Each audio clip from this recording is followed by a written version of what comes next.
long time no see. And back out again. And it's winter.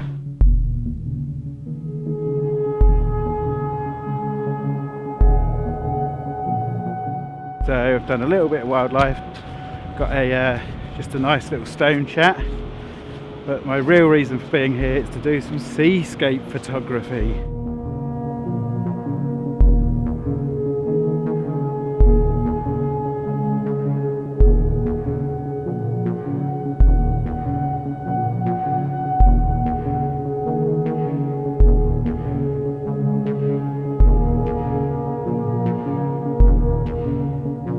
I tried a bit the other day up at Havenwyke and had sort of limited success.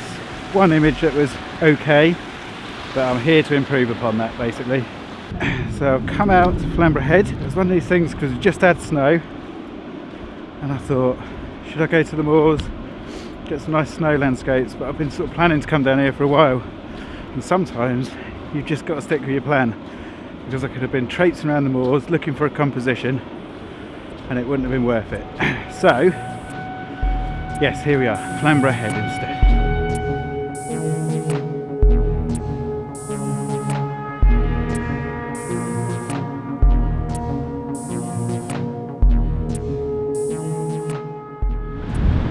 We just had that big storm Arwen, and so it's brought in a bit of rough seas, which is nice.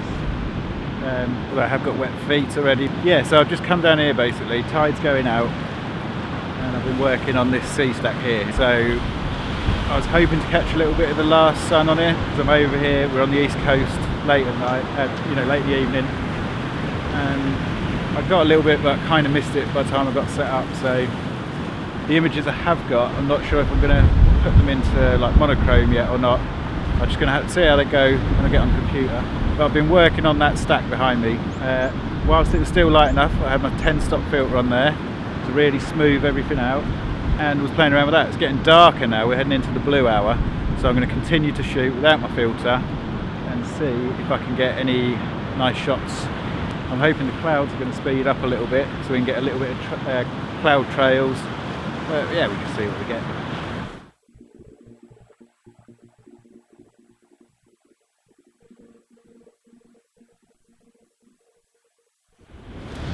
Next main thing we're looking for is composition. We're looking for leading lines. I've just come across one here. Got these nice lines that are still full of water that are leading out to sea. So if I can get a good cloud formation out there, I should have a pretty strong composition, but I'll have to get down and try it.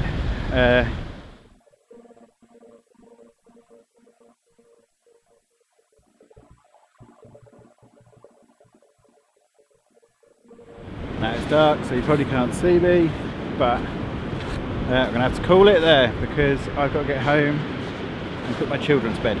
You know, for a couple of hours that I've had out, for quite a good day. I loved that image of that stone chat I got earlier. That was really nice.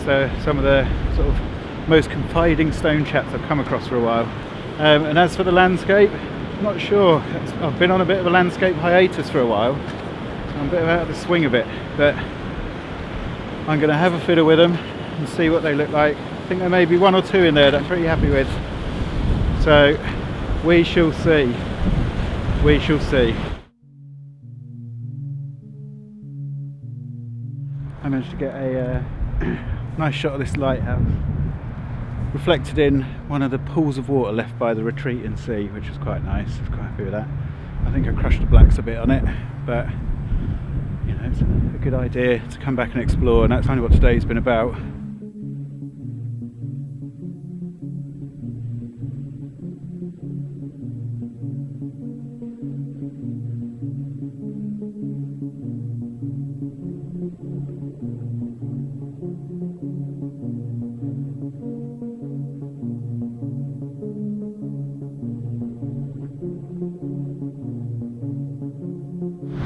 We've actually got a little bit of colour developing in the sky, so I'm going to try and work with that and try and get something a little bit more interesting.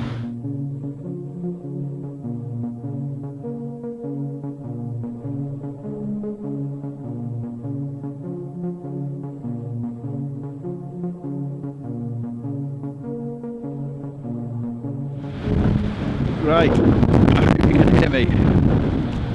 So let's talk about focus and what we want to do. So when I first started out doing a bit of landscape photography, I learned all about focus, and I used to carry around a little formula with me for hyperfocal distancing, which, if you don't know what it is, it's worth looking up to give you a good idea of how focusing works and how depth of field works. But I didn't realise I didn't really need that. I'll get out the window a little bit. And so now I just tend to go with the old focus, roughly a third of the way into the scene, take an image, check the focus, should be sharp. As long as you're sort of f11 onwards, even a bit less sometimes, you should get a front to back image of sharpness.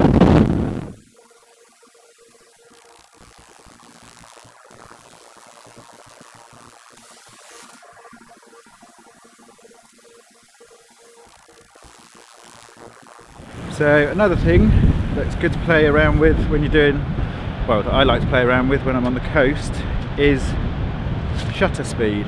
So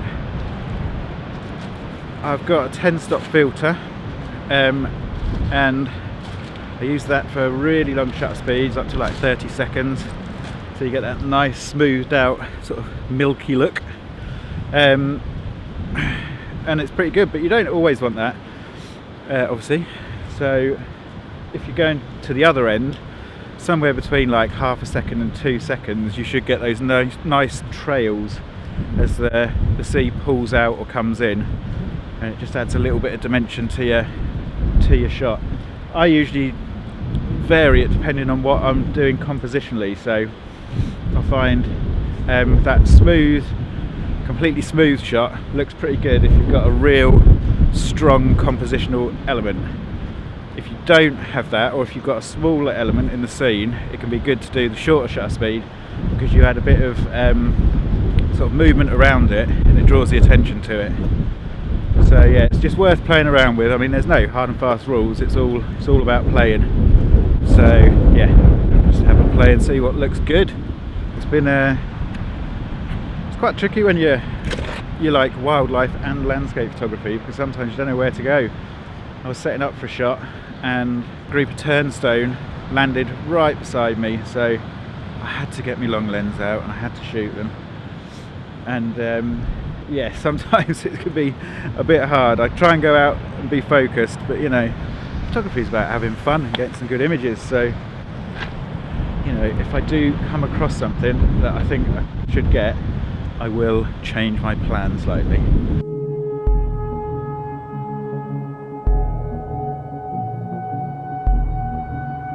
Something to be aware of, people, even when you're doing landscape photography, be aware of the wildlife.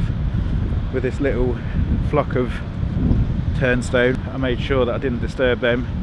Again, their feeding came first, my photography second. And there we go.